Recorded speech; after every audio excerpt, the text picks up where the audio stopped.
Assalamualaikum warahmatullahi wabarakatuh. Ya, terima kasih sudah join di grup Meet ini ya. Eh, Bismillahirrahmanirrahim. Pembelajaran hari ini adalah tentang pemodelan perangkat lunak. Nah, namun sebelum dimulai ya, Ibu ingin meminta salah satu dari kalian untuk eh, memimpin doa dulu ya. Nah, siapa nih yang di room? Oke, silahkan Muhsin pimpin berdoa ya. Iya, terima kasih banyak ya. Eh, Sebelum dimulai, Ibu ingin bertanya kabar nih kepada kalian. Nah, mudah-mudahan apa kabarnya kalian?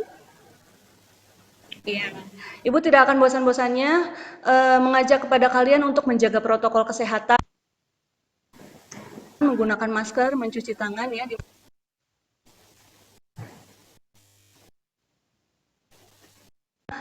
pelajaran ini ya, semua walaupun daring ya. Mudah-mudahan kalian tetap semangat. Nah, sebelum pembelajaran hari ini dimulai, Ibu akan menayangkan dulu em, nih ya,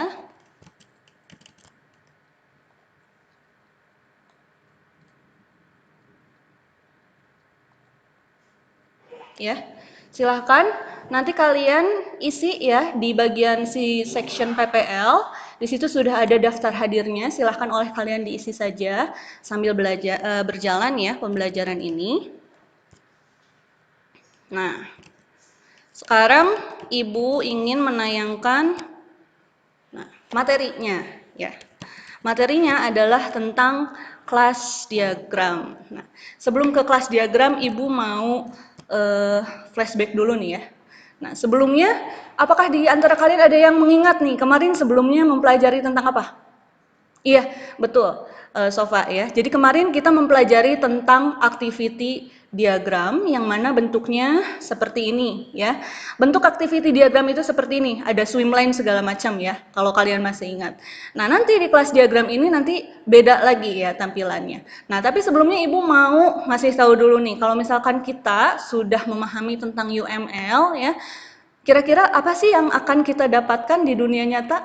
Nah, nanti di dunia nyatanya itu kalian kalau profesinya itu namanya sistem analis ya. Sistem analis ini yang mana nanti kalian mempelajari, membuat, merancang sebuah program sebelum nanti diimplementasikan ya.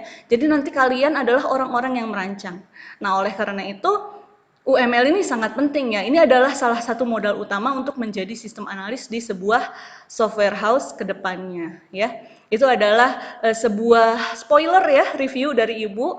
Kira-kira nanti apa saja sih ke depannya yang akan kalian jalani gitu di kehidupan nyata jika kalian serius dalam pemodelan perangkat lunak ini. Nah, ini adalah kompetensi dasar ya, dan IPK-nya. Nah, nanti bisa kalian baca sendiri ya, tapi tujuan pembelajarannya itu yang utama adalah gimana caranya supaya kalian hari ini mencapai ya, mencapai caranya mengembangkan antar relasi ya di dalam sebuah kelas diagram. Nah, jadi di sini nanti eh, kalian bisa lihat ya, apa yang kalian pikirkan dari diagram ini. Nah, betul ya, Ilham, di sini ada rekening dan kotak ATM. Ini adalah preview ya, sebuah kelas diagram. Nanti kedepannya kita akan membahas tentang ini, bentuknya apa saja sih kira-kira kalau kelas diagram. Nah, ini ada angka, ini untuk apa? Nah, nanti kita akan bahas. Nah, ini definisi dari kelas diagram. Kelas diagram merupakan diagram yang menggambarkan struktur sistem dari segi pendefinisian kelas-kelas yang akan dibuat untuk membangun sistem. Kemudian kelas-kelas pada kelas diagram. Ini macam-macam ya, pada kelas diagram ada beberapa kelas yang bisa kalian kembangkan. Bukan hanya kelas main saja dalam pemrograman, tapi ada kelas entitas, kemudian ada juga kelas interface. Kelas interface sama kelas main mungkin itu ada di dalam pemrogram. Tapi kalau kelas entitas itu ada di dalam basis data. Nanti semuanya bisa kita rancang dalam kelas diagram ini. Nah, untuk pengenalannya hari ini kita akan membahas tentang kelas diagram sebagai kelas main ya. Nah, ini nanti ada penamaan kelas ya, sama seperti di pelajaran pemrograman berorientasi objek bahwa penamaan kelas itu camel case ya, atau kata pertama sama kata kedua itu harus uppercase atau huruf kapital ya. Nah, kemudian nanti ada ini nih ya, 3 area pokok nih. 3 area pokok di dalam sebuah kelas. Ada nama, ada atribut, ada metode. Tadi kan Ibu sudah membahas ya, gimana caranya bikin penamaan di dalam kelas diagram. Nah, kemudian kalau atribut dan metode itu bagaimana? Atribut atau metode adalah yang nanti akan kalian rancang di dalam sebuah kelasnya.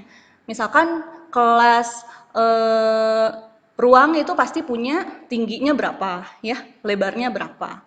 Kemudian ada metode ya. Nanti metodenya misalkan dari kelas ruang itu bisa ngapain? Misalkan ruang bisa dipakai untuk apa? Itu adalah fungsi ya. Nah, kemudian lanjut lagi, nanti ini adalah tampilan ya dari kelas diagram itu seperti ini ya. Nanti ada nama kelas, di sini ada atribut kelas, NIS, nama, alamat, tanggal lahir. Nah, kalau di sini sudah disediakan juga dengan tipe datanya ya. Kemudian di sini ada operasi kelas ya, ada metode-metodenya. Kemudian yang terakhir selalu dibatasi dengan sebuah garis, itu adalah keterangan. Nah, ini adalah hubungan-hubungan bentuk relationship yang ada pada kelas diagram. Association, aggregation, dan generalization. Ini tidak akan Ibu bahas lebih jauh lagi ya, karena nanti langsung kita peragakan saja ya. Nanti di sini association ini merupakan sebuah garis yang mengasosiasikan berbagai kelas diagram.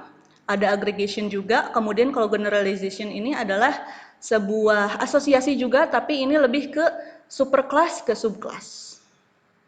Lanjut lagi, ini adalah indikator relasi. Mungkin sekarang kalian belum paham karena ini tampilannya baru diagram saja ya, baru tabel saja. Nanti akan kita gunakan satu persatu. Nah, kemudian ini ada indikator relation. Nah, kita amati bersama-sama ya. Jadi coba kalian lihat pada indikator ini nih ya. Indikator apa saja yang mirip? Ya, betul Resti ya. Ada agregasi dan kunci gabungan. Ini mirip. Kemudian apa lagi? Ya, betul Ali. Ada asosiasi dan dependencies. Ini juga mirip ya.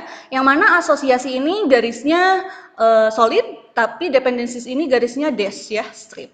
Nah, ini kalau kalian perhatikan ini agak tricky karena kalau kalian nggak cermati, nggak lakukan dengan teliti ya, nanti kalian bisa salah tafsir dalam membangun sebuah kelas diagram. Jadi harus hati-hati, jangan sampai indikator relation kelas diagramnya salah.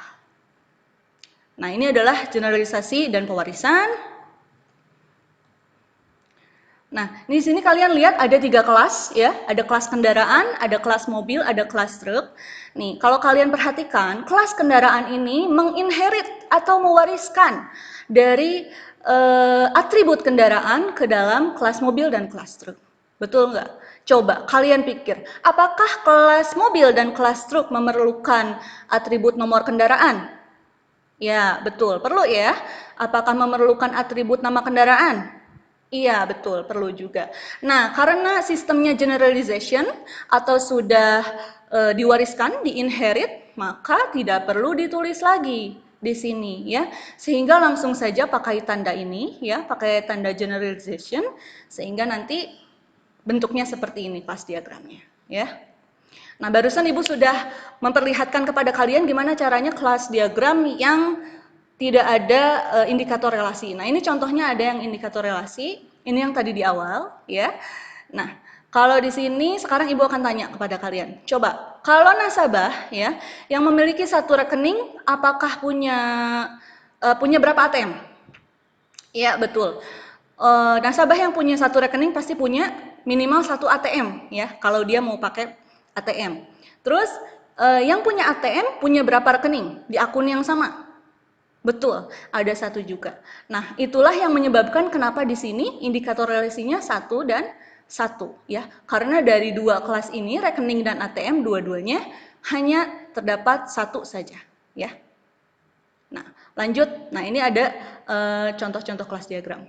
Harus semangat ya. Ya. Kemudian di sini Ibu akan membahas ada 3 kelas nih ya. Lebih kompleks dari yang tadi. Nah, ini dari kelas jadwal ke kelas dosen. relasinya satu ke banyak, satu titik-titik bintang, itu artinya one to many, ya, satu ke banyak.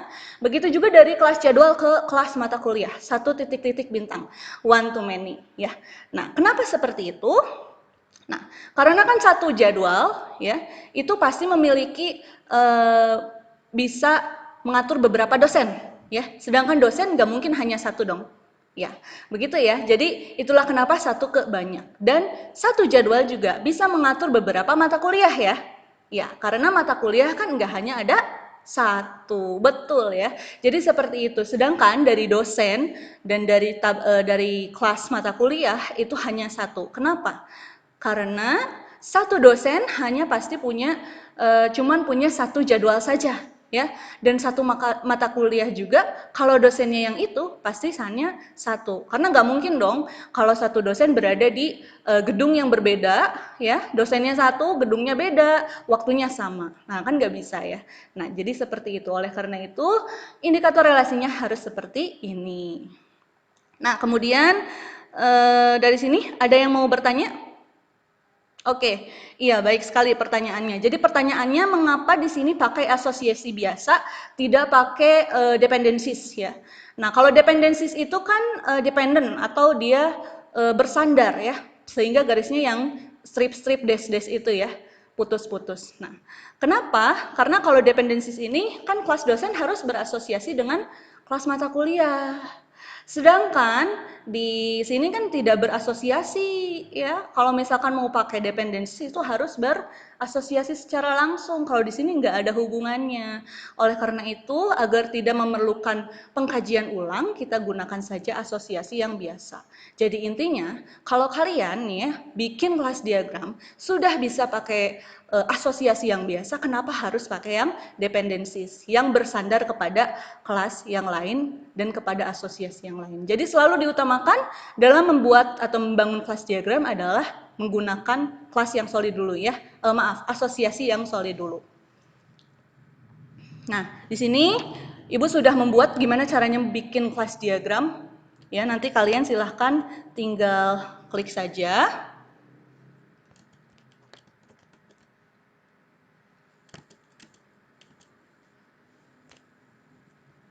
Ya.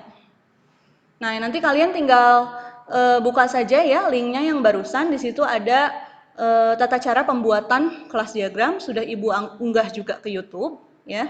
Nanti tampilannya seperti ini. Kita cari dulu kelas, kita coba yang ini nih, yang sudah. Ya, ini adalah pembuatan kelas diagram ya. Pembuatan kelas diagram buku. Oke. Nah, setelah kalian nanti memperhatikan pembahasan lengkap pembuatan kelas di sana menggunakan appsdiagram.net, nanti kalian bisa melihat di sini contoh aplikasinya. Kalau sudah jadi aplikasi kayak gimana sih? Tapi ini kan tidak termasuk ke pembelajaran kita ya. Ini hanya contoh saja. Kemudian di sini nanti kalian juga coba bersama-sama melihat video pembelajaran yang tadi, gimana caranya bikin kelas diagram yang ada konstruktornya. Ya. Nah, kemudian setelah ini nanti ada diskusi ya di sesi berikutnya. Diskusinya yaitu kalian membahas tentang kelas diagram ini nih. Ada 5 kelas diagram.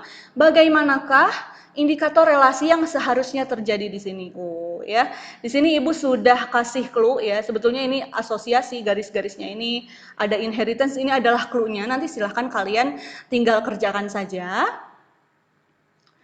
Nah, kemudian nanti juga studi kasusnya ya. Tapi kalau yang nanti sesi kedua, kalian kerjain yang diskusi aja ya. Takutnya yang ini belum sempat. Nah, oke. Itu saja untuk sesi sekarang.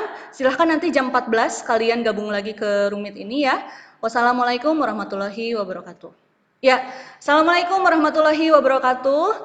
Terima kasih banyak sudah gabung lagi di Meet kali ini. Sekarang Ibu ingin memilih secara random LKPD yang sudah kalian kerjakan pada diskusi yang barusan ya.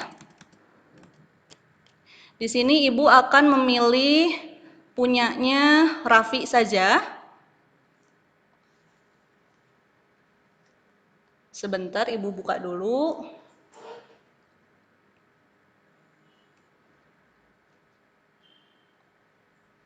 Ya, Ini hasil dari diskusi antara Raffi dan siapa nih? Raffi sama Ilham ya.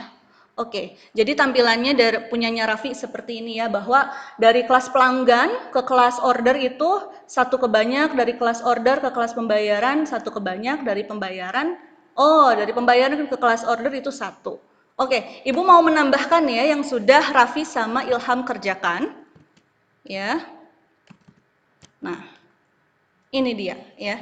Jadi sebetulnya tadi diskusi hasil dari Raffi dan Ilham itu sudah betul ya. Tapi ada yang miss menurut Ibu ya sedikit. Nah, bahwa kalau di sini dari Ibu nih dari kelas pembayaran ke kelas order itu ada satu ke banyak ya. Nah, kenapa? Karena kan kalau kita bayar nih dari kelas pembayaran kan ya. Kalau kita bayar kan bisa saja kita membayar order-order yang sebelumnya atau order-order yang setelahnya ya. Misalkan yang sebelumnya kalian pinjem belum bayar, dibayar sekarang, kan bisa ya. Kemudian yang setelahnya kalian mau order minggu depan, dibayar dulu sekarang di DP-in, kan bisa ya. Nah, begitu. Jadi Ibu hanya menambahkan itu saja. Tapi terima kasih banyak untuk Ilham dan Raffi, sudah betul, sudah baik sekali ya hasil dari diskusinya, Ibu apresiasi. Nah, kemudian di sini Ibu ingin menampilkan ini ya, ada materi yang sudah Ibu buat ya, yang untuk hari ini. Kalau kalian untuk teman-temannya yang sakit bisa dilihat saja di sini bahwa Ibu sudah posting ya di LMS. Presensinya harap diisi hanya berlaku hari ini saja. Kemudian nanti ada LKPD ini ya, silakan dikerjakan. Upload kembali assignment-nya ke sini. Kemudian evaluasi hari ini ya. Tes formatifnya silahkan dikerjakan. Oke, selanjutnya kalau kita sudah mempelajari tentang hari ini ya, tentang kelas diagram, sudah beres sampai transformasi kelas. Nanti selanjutnya kita akan membahas tentang sequence diagram, salah satu UML juga, yang mana kalau barusan kalian membuat gimana caranya relasi antar kelas, sekarang adalah menerapkan interaksi ya, antar objek. Nah, Ibu tidak akan bosan-bosannya mengingatkan kepada kalian, ayo dong kerjain tugas praktikumnya ya. Ibu lihat ini ada beberapa yang belum mengerjakan, silahkan jangan lupa kerjakan tugas praktikumnya yang ada pada LKPD, yang sebelumnya juga kalau ada yang belum mengerjakan silahkan kumpulkan. Ya, itu saja dari Ibu hari ini pembelajarannya. Sebelumnya Ibu mau bertanya nih ya kepada kalian, meminta kepada kalian untuk mengungkapkan refleksi atau kesimpulan dari pembelajaran hari ini. Ya, silahkan Sofa. Ya, betul, baik sekali. Ya, jadi kesimpulannya hari ini kita sudah mempelajari gimana caranya bikin kelas diagram yang termasuk dalam alur sistem berorientasi objek, ya, yaitu penamaannya, pembuatannya, dan menerapkan relasi antar kelas sehingga merancang sebuah kelas diagram. Ya, mudah-mudahan pembelajaran hari ini bermanfaat untuk kita semua.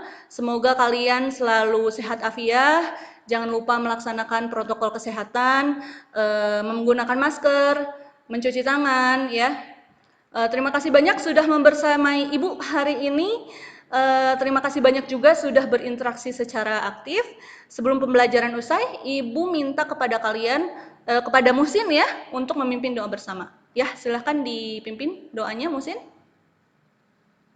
Ya, terima kasih banyak sekali lagi. Wassalamualaikum warahmatullahi wabarakatuh. Silahkan kalian boleh left room ya.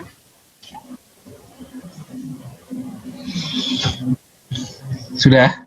Sudah Bapak. Ya, waalaikumsalam warahmatullahi wabarakatuh.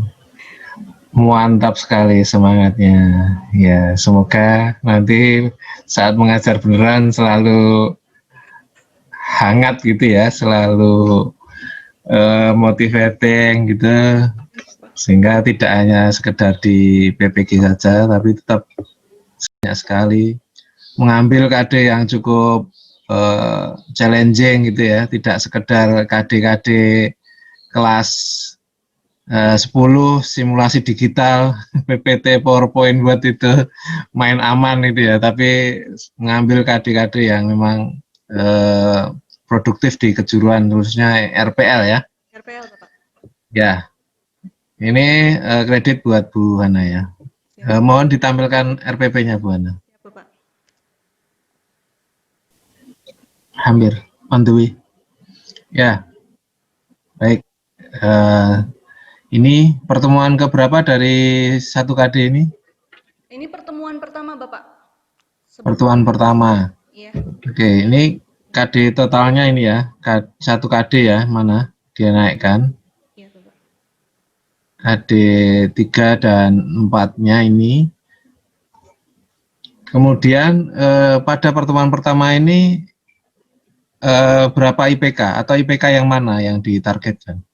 Kalau sebetulnya gini, Pak, kalau di ini kan apa ya? Kayak maju mundur ya, Pak, kalau di kelas diagram ini karena sebelumnya eh, kelas diagram ini bisa banyak, Pak. Terus dia juga kan melihat ke yang sebelumnya itu use case. Jadi maju mundur sebetulnya. Nah, cuman kalau IPK-nya yang barusan nih, Pak ya, berarti sampai ke menerapkan aja sih, Pak. Karena kan Mana, iya, sampai menerapkan relasi. Barusan kan ada indikator relasinya ya, Pak ya. Nah, baru sampai bisa naruh itu aja yang didiskusi. ya, berarti tujuan pembelajaran yang mana ini? Yang Yang yang ditar pertama, yang ini. apa? Yang pertama ini, Pak. Yang pertama saja. Iya. Kalau mengembangkan kayaknya nanti kalau sudah ke transformasi kelas. Ya, ini tadi yang dijelaskan ini saja ya, menerapkan relasi ini saja ya. Ya, sampai kayaknya sampai membedakan mungkin ya, Pak ya. Karena kan harus dibedain tadi dari Jangan mungkin, tadi kan sudah siapa? disampaikan. Nah, saya bertanya yang mana saja itu dulu. Menurut saya kayaknya dua, Pak. Menerapkan sama membedakan. Kalau membuktikan itu nanti di sesi selanjutnya pas diskusi tadi, Pak. Oke, baik. Nih, sebelum detail, saya ingin bertanya bagaimana integrasi yang dituntut pada PPG ini ke dalam ke dalam perangkat ini, antara lain di mana HOTS-nya, di mana forsinya, di mana karakternya, silahkan dijawab, Bu. Ya. Kalau untuk HOTS-nya di sini sudah diterapkan ya, otomatis diterapkan dari mulai IPK-nya karena nanti HOTS itu kan C3 apa C4 C4 C5 C6. Di sini di IPK-nya C4 itu apa? kenapa, Pak? C4 itu apa? C4 itu apa? C4 analisis, Pak. C C C5 C5 evaluasi, Pak. apa iya? C5 C5 evaluasi apa ya? Sintesis. Oh, sintesis. Iya, Pak. C6 C6 mengaplikasikan mengaplikasikan malah turun lagi itu. C3 itu. membuat, Pak. Membuat, Membuat. membuat. Bahasa Inggrisnya Oh, create. create. Create. Create itu taksonomi Bloom yang sudah direvisi oleh Caldwell ya. Boleh. Tapi yang asli evaluasi, yang dari Bloom sebelum dikembangkan itu mengevaluasi. Nah, tadi bilang mengevaluasi itu C6, tapi kalau saat ini sudah ke arah ke mengkreasi atau create ya. Iya. Itu di mana ini? Apakah sudah ke sana? Em, kalau di studi kasus, Pak, di studi kasus kan nanti ada diketahui ya. Nanti soalnya soal cerita gitu ya. Diketahui Ya, sebuah kelas buku. Nah, silahkan buat kelas buku yang atributnya adalah. Nah, kan itu nanti siswa langsung membuat gitu ya. Gimana caranya bikin kelas diagram dari kelas ya. Kata membuat ini kan berarti meng-create ya. create, Bapak. Ya, itu cara menjelaskannya kalau ditanya. Kemudian Eh, yang lain, integrasi yang lain, porsi, karakter, iya. Kalau porsinya Bapak mungkin dari creative thinking-nya mungkin yang barusan ya Pak ya, sambil bikin ya. Sambil bikin kan di situ siswa juga bisa saja nanti menambahkan atribut. Nah, atributnya sendiri kan karena dari yang pembahasan sebelumnya kan sudah membahas tentang UML, activity diagram dan lain-lain dan lain-lain. Jadi sudah terbiasa untuk bikin atributnya apa aja. Kemudian berpikir kritisnya sama ya ketika pembentukan barusan. Nah, problem solving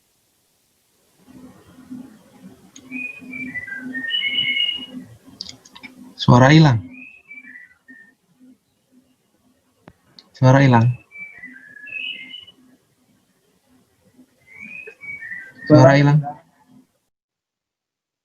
Mic-nya lepas. Mic-nya lepas. Belum. Halo? Ada Pak? Ya, ya masuk. Ya. Di sini saya harusnya. Jadi gini Pak, kalau misalkan dan problem solvingnya itu juga sama ketika mengidentifikasi dulu, misalkan tadi dari kelas buku, kira-kira apa saja atributnya, apakah harus ditambah atau enggak, gitu.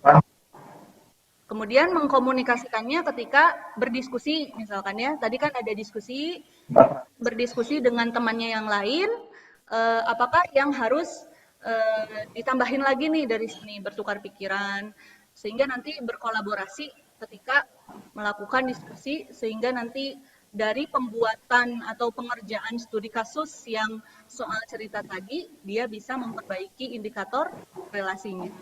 Misal seperti itu. Oke. Ya. Kemudian sekarang tentang TPACK. Iya, Pak. Tolong jelaskan implementasi pada perangkat pembelajaran. Kalau dari perangkat pembelajarannya, TPACK-nya